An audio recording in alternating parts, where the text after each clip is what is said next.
ان پہ ہاتھ ڈالیں گے. اس سارے معاملے کو ملا کے اکٹھا کر کے یکجا کر کے پڑھنے کی ضرورت ہے. ایک بات. دوسری بات اور سنیں, جو روش چل رہی ہوتی ہے نا کسی ادارے کی, کسی ایجنسی کی, خاص کر ایجنسی کی, اور پھر وہ تفتیشی ایجنسی کرائمز کی, اس کی جو روش چل رہی ہوتی ہے وہ روش اس کے تمام ایکٹس کا پتہ دیتی ہے. اس کو آپ ہٹ کے الگ کر کے نہیں پڑھ سکتے سارے واقعے کا. یہ ایسا واقعہ تھا جس نے, میں بیک گراؤنڈ بعد میں بتاؤں گا اس کی, جس نے اس کو بیک فٹ پہ جانے پہ مجبور کیا پولیس والوں کو. اب اس میں آپ اگر تانے بانے جوڑنا چاہتے ہیں تو خواجہ تعریف گلشن المعروف طیفی بٹ, وہ بھی ایک تاجر رہنما تھا. ان دونوں واقعات میں نا نعمان قیصر کے, اس کے طیفی بٹ کے, اور وہ جو سرگودے کا فیصل بٹی, ان کے جو ہے نا قدریں کئی مشترک ہیں کئی واقعات میں. اور ان میں سب سے مشترک قدر جو ہے نا وہ ایک عجیب طرز کی ہے, اور وہ ہے کہ ان واقعات میں دولت کی شمولیت اور جیبیں بھرنے کی کہانی جو ہے نا ان کے کئی تذکرے موجود ہیں. اور تینوں نے سرنڈر کر دیا تھا. سرنڈر کیا ہے, یہ تو قدر مشترک میں ہے نا, وہ چھوڑیں اس کو, بات میں اور بتا رہا ہوں. تینوں نے سرنڈر کیا تھا, تینوں کو ٹریپ کیا گیا تھا. Red warrant, black warrant, Interpol, ان کے نام لے لے کے جو کہانیاں گھڑی گئی ہیں ان میں 50% صداقت نہیں ہے, 50% بھی نہیں. میں بہت تحقیق ہے میرے پاس کی, لیکن اس سے پہلے میں ڈیٹیل بتا دوں آپ کو. ایک سب سے بڑی بات, ایسی برسبیل تذکرہ, جس مقام پہ اس کو مارا گیا وہیں طیفی بٹ کو مارا. یہ پنجاب اور سندھ کا سنگم ہے, دونوں صوبوں کا, درمیان میں کچے کا علاقہ بھی ہے, اور کہتے یہ ہیں کہ نو مین لینڈ بھی ہے. نہ سندھ پولیس اون کرتی ہے کہ ہماری جگہ, نہ پنجاب پولیس ویرانہ ہے یہ. اب یہ جو معاملہ سارا ہے, یہ ایسا واقعہ پہلی بار یہ جس میں دولت مند مارے گئے نا ان مقابلوں میں. مقابلے آپ کہہ رہے ہیں, کچھ نے کہا جی ساتھی آئے تھے چھڑا کے لے گئے مار گئے. ڈائریکٹ مقابلہ یا انڈائریکٹ, بل واسطہ یا بلا واسطہ, یا منصوبہ بند مقابلہ, جو بھی ہے, یہ جو پولیس کے ہاتھوں مارے گئے نا, ان دولت مندوں کے حوالے سے یہ انگلی اٹھتی ہے. اور کئی بار میں نے اس سے پہلے بھی شوز میں کہا ہے کہ یہ پہلی بار ہوا ہے پاکستان کی تاریخ میں کہ پیسے لے کے بھی مار دیا گیا, نہ لینے کی یقین دہانی, دولت کے بلبوتے پھر مارا گیا. اب یہ کس نے کیا, کیا کیا, یہ کچھ نہیں پتا. ایک دوسری بات, رحیم یار خان ضلع کا انتخاب کیوں کیا جاتا ہے, میں نے آپ کو بتا دی پہلی وجہ کہ نو مین لینڈ ہے, سندھ اور پنجاب کے درمیان آسانی ہوگی. ایک. دوسرا, مدعی کوئی سرگودے کا ہے, کوئی لاہور کا ہے, کوئی منڈی بہاؤدین کا ہے, متاثرہ فریق, وہ پیشی بھگتنے کہاں جائے گا رحیم یار خان؟ جنوبی پنجاب کا آخری کارنر, سندھ اور پنجاب کی سنگم پہ. ایک. تیسری ایک اور وجہ, جس علاقے کا انتخاب کیا جا رہا ہے مورولس موسٹلی, وہاں وہ پولیس افسران اس رحیم یار خان میں R P O D P او کے طور پہ خدمات انجام دے چکے جو آج کل سرکردہ ہیں, سرگرم ہیں. 3 وجوہات. ایسی برسبیل تذکرہ میں نے کیا. لیکن یہ بات جو اس نعمان کا, اچھا اس میں ایک اور بات سنیں بٹ صاحب, ہم جو تنقید کرتے ہیں نا وہ تنقید برائے اصلاح ہے. ہمارا قطعاً مقصد ایسا نہیں ہے کہ کسی شخص نے کوئی جرم کیا ہے کہ اس کی جرم پہ پردہ پوشی ہو جائے. ایسی ہے, یہ نعمان قیصر بھی تھا تو کرمنل. بھائی جتنے مرضی کرمنل تھے, میں تو کہہ رہا ہوں کرمنل تھے. میں نے کب کہا کہ وہ بڑے پاک صاف اور فرشتہ صفت تھے؟ وہ فرشتہ صفت نہیں تھے, وہ کرمنل تھے. درجنوں قتل ان پہ ہوں گے, اغوا, بھتہ, جو بھی تھا, اغوا برائے تاوان, سب کچھ ہوگا, قبضے سب تھی, سارے جتنے لوگ مرے. میں یہ کہہ رہا ہوں جس انداز سے مرے, جو موڈس اپرنڈائی تھا اور جو طریقہ واردات اپنایا گیا, وہ ان کے جرم سے بڑا جرم ہے. میں یہ کہتا ہوں ڈیو لیگل پروسیس آئین میں اور قانون میں درج ہے, ہر شہری کے حقوق ہیں. آپ کو پتہ ہے کہ عدالت میں یہ روایت ہے دنیا بھر میں ہے، پاکستان میں نہیں، دنیا بھر میں مہذب ممالک، اقوام جو ہیں، کہ عدالت میں جب ملزم کو پیش کیا جاتا ہے تو اس کی ہتھکڑی کھول دی جاتی ہے. بادی نظر میں یہ تصور کیا جاتا ہے، تسلیم کیا جاتا ہے کہ یہ انوسینٹ ہے. پھر پراسیکیوشن ثابت کرے کہ گناہ گار ہے، تفتیشی کہے کہ گناہ گار ہے، ثبوت پیش کرے، عدالت چھان پٹک کرے. درمیان میں ایک اور بھی محکمہ ہے، سرکاری وکالت. وہ پراسیکیوٹر جنرل کے تھرو آئے یا ایڈوکیٹ جنرل کے تھرو آئے، ڈسٹرکٹ اٹارنی کے تھرو آئے، وہ آ کے یہ کہتے ہیں نہیں یہ ہے سرکاری موقف. قتل جیسا مقدمہ تو اگینسٹ اسٹیٹ ہے، اسٹیٹ مدعی ہے قسم کی. اب آپ یہ دیکھیں کہ جب عدالت سے بالا آپ کسی کو، میں بتا رہا ہوں وجہ کیا ہے، کیوں ہم یہ کہہ رہے ہیں، عدالت سے بالا سزا دیں گے تو عدالت کی ریٹ ختم ہو جائے گی، عدالت کو عدالت مانے گا ہی نہیں. ہاں اب ہے کہ ہمارا نظام انصاف، نظام عدل کمزور کیوں ہے.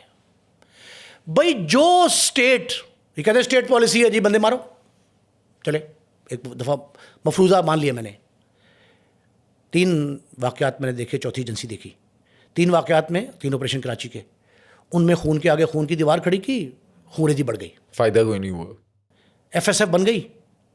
اس کا انجام سب کو پتہ ہے بھٹو صاحب کے دور. یہ 2 واقعات کے پیش نظر، ان کو مد نظر رکھتے ہوئے میں یہ کہتا ہوں کہ ہمارا نظام انصاف کیوں اتنا کمزور ہے. جو اسٹیٹ یہ پالیسی دے سکتی ہے کہ بندے مار کے خونریزی بڑھا کے اس خونریزی کو.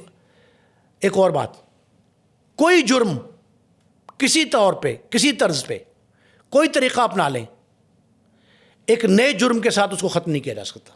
پہلا جرم کسی دوسرے جرم سے ختم ہو سکتا ہے، کمی آ سکتی ہے، اس میں بڑھ سکتا ہے. نہیں، ایک جرم کو دوسرا جرم نہیں روک سکتا. وہ بھائی بدئی ڈرتا ہے، شاطی ڈرتے ہیں، ایویڈنس آتی نہیں ہے، پولیس والے تساہل کا شکار ہیں، فنڈز نہیں ملتے، عمارتیں کمزور ہیں، وقت نہیں ملتا، پریشر بہت ہے، پروٹوکول ڈیوٹی ہے. یہ ہے نا، آپ اس کو ختم کر لیں. آپ بجائے بندے ختم کرنے کے، انسان ختم کرنے کے، مخلوق خدا پہ زبردستی ایک ظلم ڈھانے کے، آپ اس نظام کو بہتر کر لیں جہاں خرابی ہے. میں سمجھتا ہوں کہ اسٹیٹ کی پالیسی اس کے بجائے کہ نیا محکمہ کریٹ کر کے، تشکیل دے کے، بندے مار کے جرائم کو روکا جائے، جرائم کو، مجرم کو عدالتوں سے سزا دلوا کے روک لیں تو قرین انصاف ہے، آئین کے مطابق ہے، قانون کے تحت ہے. اچھا، اگر ہم نعمان قیصر کی کہانی پر آئیں، اس کے ساتھ ایک کہانی اور جڑ رہی ہے، سوراب سائیکل کیس. نعمان قیصر منڈی بہاؤالدین کا رہائشی تاجر تھا، بوجوہ فیملی سمیت، بہن بھائی ماں باپ سب اسپین، بارسلونا چلے گئے. یہ چھوڑ دیں اس کو. آپ نے کہا سوراب فیکٹری، یہ ہے رستم سوراب فیکٹری. نیلا گنبد میں جب پاکستان کا قیام عمل میں آیا 1947 میں، تو اس کے بعد ہمارے زر مبادلہ کے ذخائر نہیں تھے، مجبوری تھی ہماری. یہ جو ریزروز کم تھے، تو باہر سے جو چیزیں آ رہی تھیں اس کے لیے بڑے مسائل تھے کہ ہم صرف اسی امپورٹ پہ جو ہے نا تکیہ کریں. تو یہاں کے تاجر تھے، بڑے خاندان، بڑے خاندان. انہوں نے یہ فیصلہ کیا، تقریباً 22 کہتے خاندان تھے، انہوں نے یہ فیصلہ کیا کہ یہاں جو ہے ہم خود ایک انڈسٹری ڈیولپ کریں، سائیکل کی، سائیکل باہر سے منگوانے کی بجائے.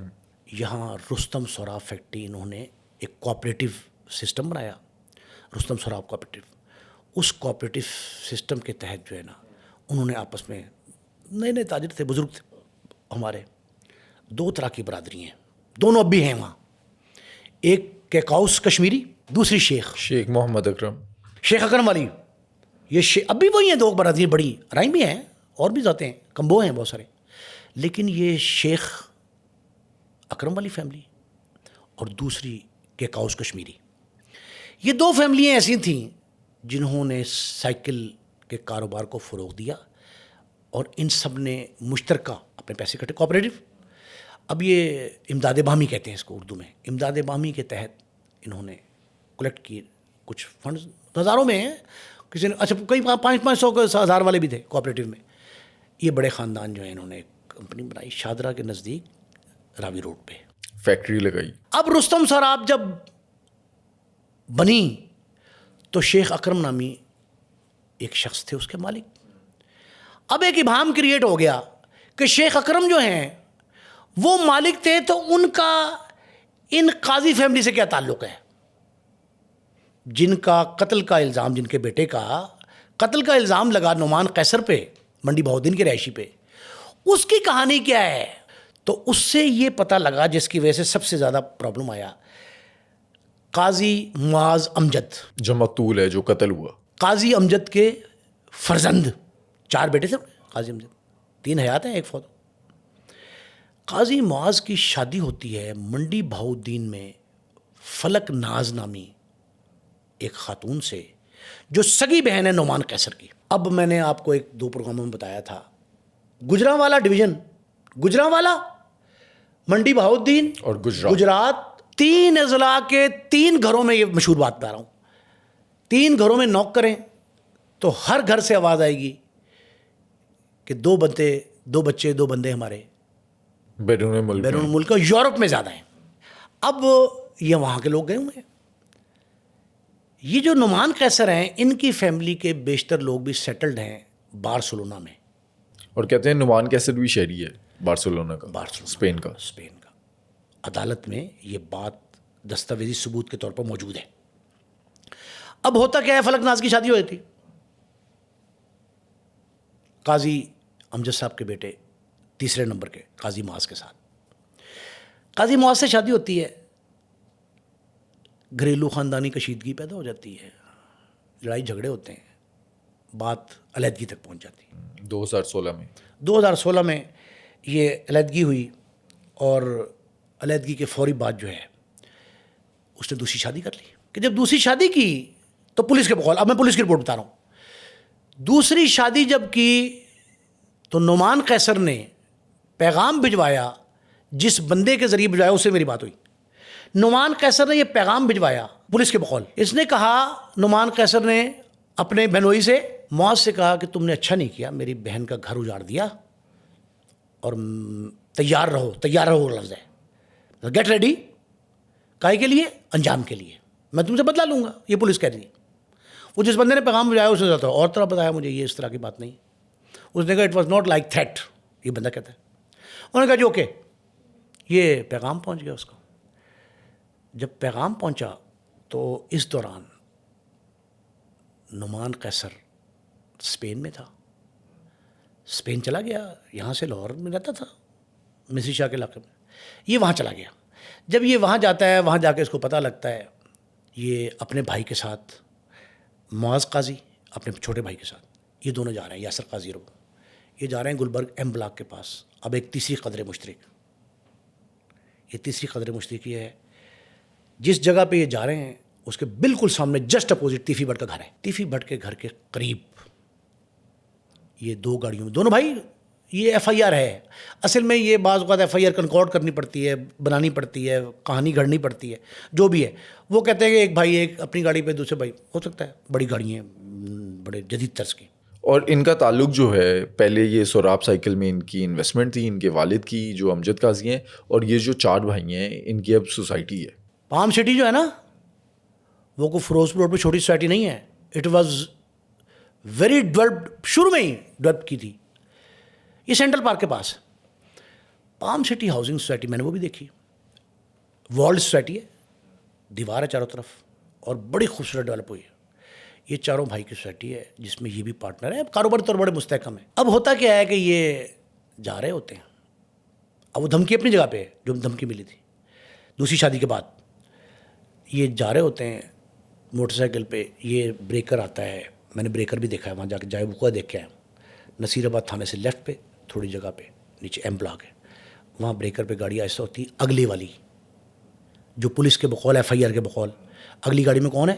معاذ قاضی خود ڈرائیو کر رہا، ایک شوٹر، 2 آتے ہیں، فائر مارتے ہیں، پیچھے والا بندہ مارتا ہے فائرنگ، اگلے والا بائک چلاتا ہے، اچھی طرح تسلی کرتے ہیں کہ گولیاں لگ گئی، ٹارگٹ پورا ہو گیا، فرار ہو جاتے ہیں آسانی سے۔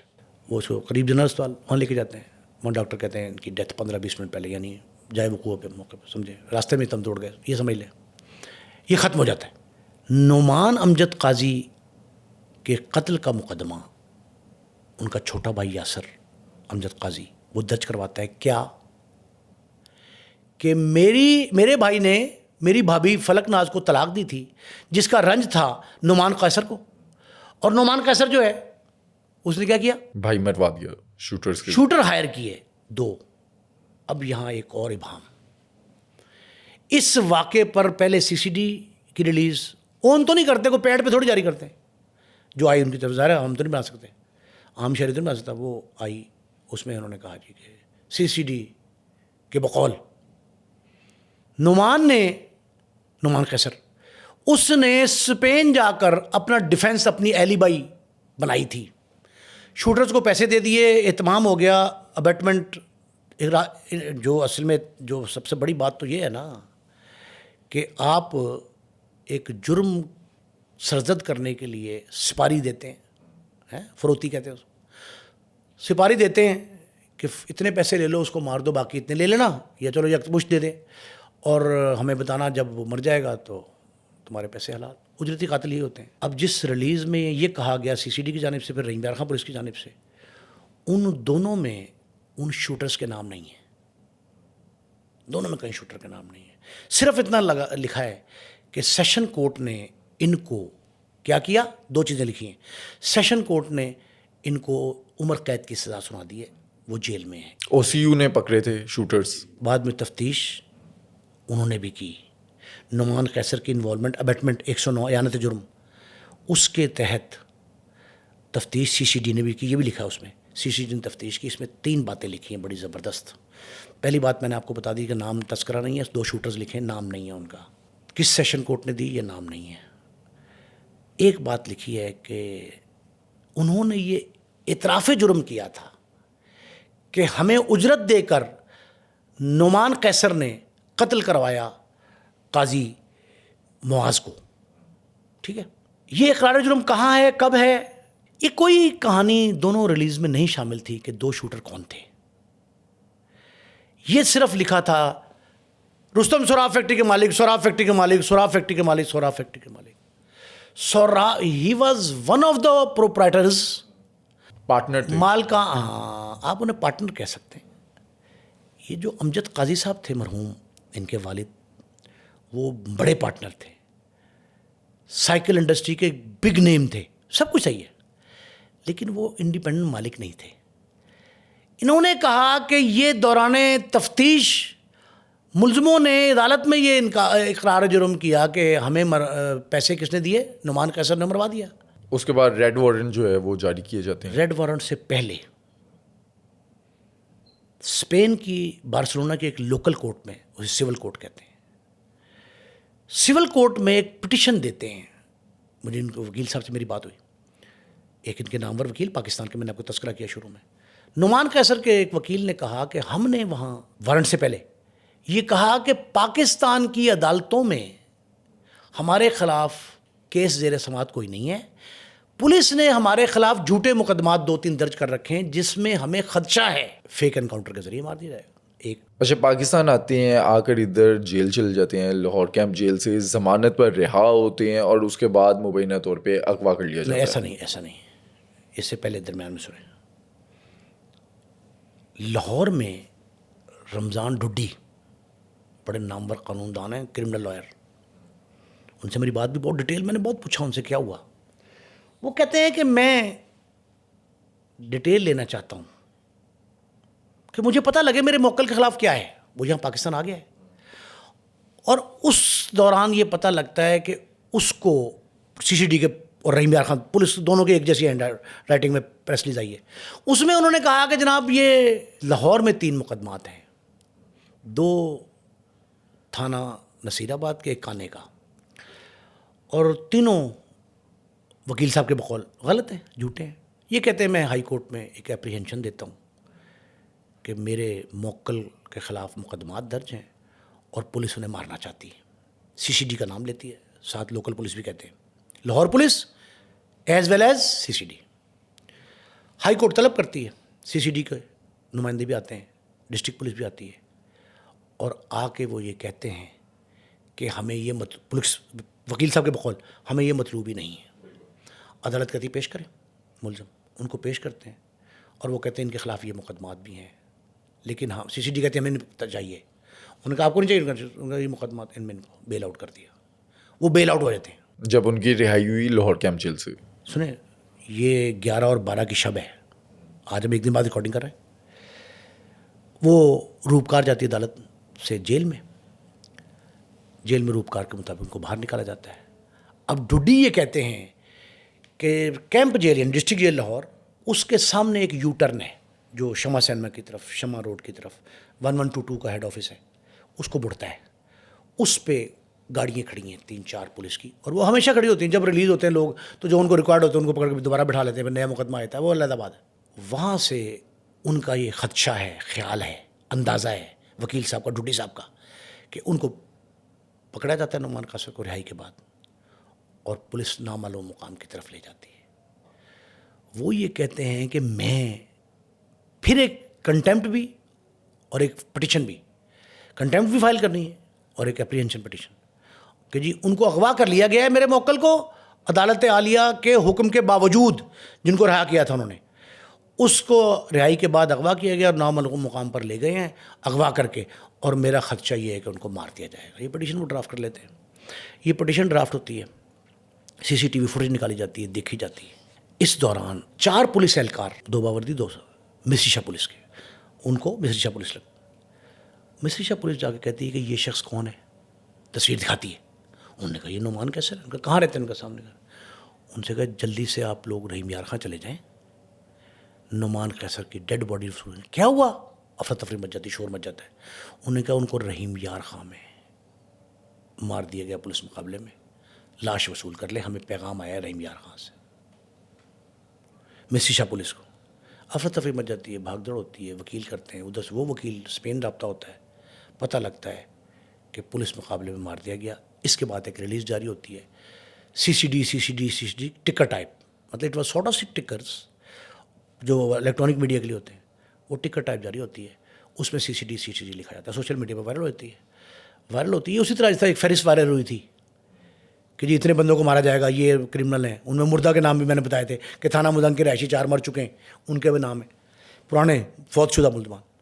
اسی طرح ایک ریلیز اس طرح یہ بنتی ہے، سوشل میڈیا پہ آ جاتی ہے، بعد میں ڈس آن کر دیا جاتا ہے، فوری ڈس آن کیا جاتا ہے. پھر ایک نئی ریلیز آتی ہے رحیم یار خاں پولیس کی جانب سے کہ نعمان قیصر نامی شخص جو ہے قاضی معاذ اس کے قتل میں ملوث تھا اور فرار ہونے کی کوشش کر رہا تھا سندھ کے ذریعے. پنجاب سے سندھ فرار ہو رہا تھا. ہم نے راستے میں ان کو، ایک موٹر سائیکل تھی، ایک گاڑی تھی، یہ لکھا ہوتا ہے بیچ میں، ایک موٹر سائیکل ایک گاڑی تھی، اور ہم نے ان کو روک کے جو ہے اور وہ پوچھنے کی کوشش کی تو پولیس پہ فائرنگ کر دی. بندے آگے، ساتھی آگے، انہوں نے انہیں فائر کیا، 2 طرفہ فائرنگ میں یہ مارا گیا. جو بھی کہانی وہ گلو کہانی تھی. اب مقدمہ استغاثہ کون دے، کون ملزم بنے، کون مدعی بنے، کس کو ثابت کیا جائے کہ وہ چھڑانے آیا تھا، یہ کیسے ہوگا؟ یہ شش و پنج میں 24 گھنٹے گزرنے کے بعد استغاثہ تحریر نہیں ہوا نعمان قیصر کا. وکیل صاحب کے بقول، وکیل صاحب کہتے ہیں کہ ہم نے ڈیڈ باڈی لے لی، واپس لے آئے لاہور، تدفین ہو گئی. اس کے باوجود ابھی تک پولیس والے اس خوف میں مبتلا ہیں، جو میرا تجزیہ ہے، پولیس والے اس خوف میں مبتلا ہیں کہ جب یہ کہانی کھلے گی، جیسا طیفی بٹ کے بھائی خواجہ اظہر گلشن نے کہا ہے، وہ کہانی کھولنے کے تیار بیٹھے ہیں. فیصل شفقت بٹ کا بیٹا وہ ویڈیو لے کے پھر رہا ہے جس میں انہوں نے کہا تھا کہ میرے خلاف کوئی مقدمہ نہیں ہے مرحوم فیصل نے، اور بیٹے نے کہا جی کہ انہوں نے حفاظتی ضمانت کرا رکھی تھی. یہ ساری باتیں، وہ کہانیاں جب کھلیں گی تو فیس کو کس طرح کیا جائے گا. اچھا، ماضی میں CCD جو ہے وہ قبول کر لیتی ہے کہ مبینہ پولیس مقابلہ ہوا، ساتھی چھڑوانے آئے اور مقابلے میں یہ جو مجرم تھا، ملزم تھا، یہ مارا گیا. تو اس بار CCD جو ہے وہ آن کیوں نہیں کر رہی؟ ان کا کسی کا اتنا 24 گھنٹے فریش کیس نہیں تھا عدالت میں زیر سماعت. یہ تو فریش کیس تھا عدالت میں زیر سماعت. ابھی عدالت نے ضمانت لی تھی اور باہر سے اٹھا لیا گیا. پر صاحب یہ جو ہے نا، اس کو پولیس مقابلہ ڈائریکٹ یا انڈائریکٹ ثابت کرنے میں خاصی مشکل پیش آئے گی. میرا ذاتی تجربہ جو ہے وہ یہ ہے کہ اس میں یہ کیس کسی نہ کسی گلے کا پھندا بنے گا. اچھا نعیم صاحب، ماضی کے اگر واقعات دیکھیں، فیصل شفقت بھٹی 14 قتل جو ہیں ان کا الزام تھا، طیفی بٹ پر بھی کئی الزامات تھے، لیکن نعمان قیصر جو ہے اس پر تو صرف ایک بندے کے قتل کا الزام تھا. بٹ صاحب میں یہ نہیں کہتا قتل ایک ہے, انسانی جان گئی ہے. لیکن یہ کوئی ڈان نہیں تھا, انڈر ورلڈ سے اس کا تعلق نہیں, نہیں تھا. میں کہتا ہوں ڈان تھا, یہ مفروضہ ہے, فرض کریں وہ فرض محال, یہ ڈان تھا. سزا دینا کس کا فرض ہے؟ عدالت کا. عدالت کے اندر کیس چل رہا تھا, عدالت میں زیر سماعت کیس تھا, سرنڈر کر چکا تھا. تیفی بٹ نے بھی کراچی میں سرنڈر وہاں دبئی میں کیا اور پھر کراچی لایا گیا, اور کہتے پھر یہ جو کہانی بنی گئی. اس کو تو ضمانت بھی مل گئی تھی. ضمانت بھی مل گئی تھی. بٹ صاحب میری بات جو سب سے اہم ہے وہ یہ ہے کہ یہ جتنے آپ کہہ رہے ہیں 100 قتل فلاں کے, 50 فلاں کے, 10 فلاں کے, 1 فلاں کا, یہ عدالتوں میں ثابت ہوئے نہیں. اگر ثابت نہیں ہوئے تو آپ اور میں سزا دینے والے کون ہیں؟ اگر میرا سگا بھائی بھی بٹ صاحب اس طرح کی حرکت کا مرتکب ہوتا تب بھی میرا موقف یہی ہوتا. کیوں؟ میں نے آپ سے کہا کہ لوگ دیکھ رہے ہیں ٹیپو ٹرکا والا کے خاندان کے ایک نوجوان کے قتل کو, بالاج بڑا افسوسناک قتل تھا. میں اسی واقعے کے تسلسل میں تناظر میں 5 انسانی جانوں کا جانا دیکھ رہا ہوں. 5 انسانی جانیں گئیں, میں نے تو یہ کہا. تو مجھے دکھ ایک کا بھی اتر ہی ہے, اس کے بعد ہونے والے دوسرے کا بھی, تیسرے کا بھی, چوتھے کا, 5ویں کا بھی. اچھا نعیم صاحب, اس کیس کے اندر جو قاضی فیملی ہے, پیسے والی ہے, بااثر ہے, تو یہ وجہ تو نہیں بنی کہ ایک قتل کے بدلے جو ہے وہ فوری انصاف دے دیا گیا؟ کیا کسی پولیس کے ادارے, کسی بھی حصے, کسی ونگ, کسی ڈویژن کہ کسی ضابطے میں, قانون میں, آئین میں کہیں یہ لکھا ہے کہ وہ انجام کو پہنچا سکتے ہیں؟ کہیں بتائیں. آئین پاکستان میں لکھا ہے؟ صرف سیلف ڈیفنس کے تحت, حفاظت خود اختیاری کے تحت, جب آپ کو اپنی جان کا خطرہ ہے اور آپ پہ کوئی شخص پہل کرتا ہے آپ کو مارنے کے لیے, تو آپ جوابی حملے میں اس کو مار دیں تو آپ بچ جائیں گے. لیکن اس کے لیے جوڈیشل انکوائری ہوگی. تو ہم نے ایک نیا طریقہ کار ایجاد کر لیا کہ ہم نے تو مارا ہی نہیں جناب, ساتھیوں نے مارا ہے. اب ساتھی اتنے ہوشیار آتے ہیں یار, اپنے ساتھی کو مارتے ہیں, نہ مجھے مارتے نہ آپ کو مارتے, کسی راہگیر کو بھی نہیں مارتے, گاڑی بھی چلنی نہیں کرتے. ایک دوسرا, میں نے کئی پولیس مقابلے دیکھے جن میں ہتھکڑیاں بھی انٹیکٹ تھیں, اور ایک تو میں نے ایسا پولیس مقابلہ دیکھا جس میں بیلٹ کا, جس نے باندھی ہوئی تھی نا بیلٹ, اس کا بکل بھی اس میں آ گیا. تو یہ آپ اندازہ لگائیں کہ یہ جو واقعات ہو رہے ہیں اوپر تلے, یہ تماچا ہیں نظام عدل پہ, عدالتی رٹ کو چیلنج ہیں. 2, تیسرا, نظام عدل کی پیچیدگیوں, منہ شگافیوں اور ڈسکریپنسیز جو ہوتی ہیں ان کی بہت بڑی عملی نشانی ہے, نشاندہی ہیں. یہ بھئی ہم انہیں کیوں نہیں ٹھیک کر پاتے؟ تاخیری حربے عدالتوں میں ہیں, سالہ سال کیس چلتے ہیں, نسل در نسل چلتے ہیں, سزا ہوتی نہیں ہے, ملزم رہا ہو جاتے ہیں. جب رہا ہو جاتے ہیں تو موقع مل جاتا ہے ہمارے تفتیشی اداروں کو کہ ہم تو جان جوکھوں پر لے کر پکڑتے ہیں, عدالتوں کے حوالے کرتے ہیں, عدالتیں سزا نہیں دیتی, تو ہم نے شارٹ کٹ وے نکال لی ہے. ویسے یہ بھی اختیار نہیں ہے شارٹ کٹ وے نکالنے کا. ہو یو آر, آپ کیوں شارٹ کٹ تلاش کرتے ہیں؟ اگر عدالتیں نہیں سزا دیتی تو ان کے منہ پہ کالک ہے تو من لے دیں. یہ جو کام ہے نا, اس کو بڑی باریک بینی سے دیکھنا ہے, اور یہ جو چیز پریویل کر رہی ہے مجھے اس کا بہت دکھ ہے. روش کے طور پہ چل رہی ہے, روایت کے طور پہ چل رہی ہے, ابہام کریٹ کر رہی ہے. وہ یہ ہے کہ اسٹیٹ پالیسی ہے. بھائی اسٹیٹ پالیسی ہونی چاہیے نظام عدل کو درست کرنے کی, اسٹیٹ پالیسی ہونی چاہیے وکلا کو ان کے مناسب طریقے سے ان کی ساتھ ڈیلنگ, شادیوں کو, مدعیوں کو تحفظ دینے کی. اسٹیٹ پالیسی تو یہ ہونی چاہیے عدالتی نظم و نسق بہتر بنانے کی. ہر روز جو آپ کو عدالتوں میں ہڑتالیں دکھائی دیتی ہیں ان کو قابو کرنے کی, مسائل کے حل کی, بار اور بینچ کے تعلقات کو بہتر بنانے کی. او بھائی یہ کون سا طریقہ ہے کہ انجام کی پالیسی آپ نے دے دی کہ انجام کو پہنچا دیں؟ انجام کو پہنچانے کا اختیار ہی کسی کو نہیں ہے سوائے عدلیہ کے. ہاں, ایک اور ڈیو لیگل پروسیس جو ہے عدلیہ کا, اس میں مدت اور میعاد بھی ہے کہ اس عرصے میں ہونا ہے. پولیس کے پاس میعاد ہے کہ 14 دن میں چالان تیار کرے, 14 دن کا ریمانڈ دے, اور اگر دہشت گردی کا خصوصی عدالت میں مقدمہ کو چل رہا ہے تو نیب کا 90 دن کا بھی ہو سکتا ہے, تو کریں نا. وہ ساری چیزیں آپٹ کریں جو قانون میں موجود ہیں, اور نہیں ہے تو اسٹیٹ پالیسی ہے, آپ ترمیم کر لیں. اچھا ویسے اس کیس میں آپ کو کیا لگتا ہے کہ جلد بازی میں یہ فیصلہ ہو گیا, غلط بریفنگ دی گئی جس کی وجہ سے یہ مبینہ پولیس مقابلہ ہو گیا؟ بھائی میں نے ایک جملہ کہا تھا آپ کے پروگرام میں, بٹ صاحب یاد کریں کہ پروں پر پانی نہیں پڑنے دیں گے لوگ. جب بچوں کے بھی جو ہے نا وہ آگ پہ جب خطرہ ہوتا ہے نا پاؤں جلنے کا, تو کیا ہوتا ہے, اب پاؤں جلنے کا خطرہ پیدا ہو گیا. ایک دوسرا یہ ہے کہ عدالتوں میں کیس چلے گئے. جو سابق سیکرٹری سپریم کورٹ بار ہیں آفتاب باجوہ ایڈوکیٹ, نامور قانون دان ہیں, ان کی پٹیشن بھاولپور والی. اچھا جنوبی پنجاب کے بہت کیسز, وہاڑی کے, بھاولپور کے, لودھرا کے, ملتان CCD کے, یہ جو کیسز آ رہے ہیں نا عدالتوں میں, اس سے کچھ توقف آ گیا تھا, کچھ ٹھنڈا پڑا تھا معاملہ, ایک دم زندہ ہوا ہے. اور معاملہ زندہ ہونے کے بعد فوری اس کی شدت اور سنگینی دیکھ کے وڈراؤ کرنا پڑا. یہ جو DPO RPO ہوتے ہیں نا, ان کی مدت ملازمت جو ہوتی ہے نا 3 سال میکسیمم ہوتی ہے, لیکن normally it is less than that, کم ہوتی ہے, 2-1.5 سال بعد تبدیل ہو جاتے ہیں. جب یہ تبدیل ہو جائیں گے وہاں کے DPO RPO, تو وہ SHO جس نے 20 سال 25 سال ایک ہی ضلع میں سروس کرنی ہے, وہ کہاں جائے گا؟ یہ ٹھیک ہے, ان کو آسانی ہوگی کہ وہیں کیس بھگتنا ہوگا عدالت میں, لیکن عدالت تو عدالت ہے, وہ رحیم یار خان کی ہو یا لاہور کی ہو, وہ ہائی کورٹ کا پنڈی بینچ ہو یا ملتان بینچ ہو یا لاہور بینچ ہو, پرنسپل سیٹ پہ, یہ جہاں بھی ہوگا وہاں بھگتنا تو پڑے گا.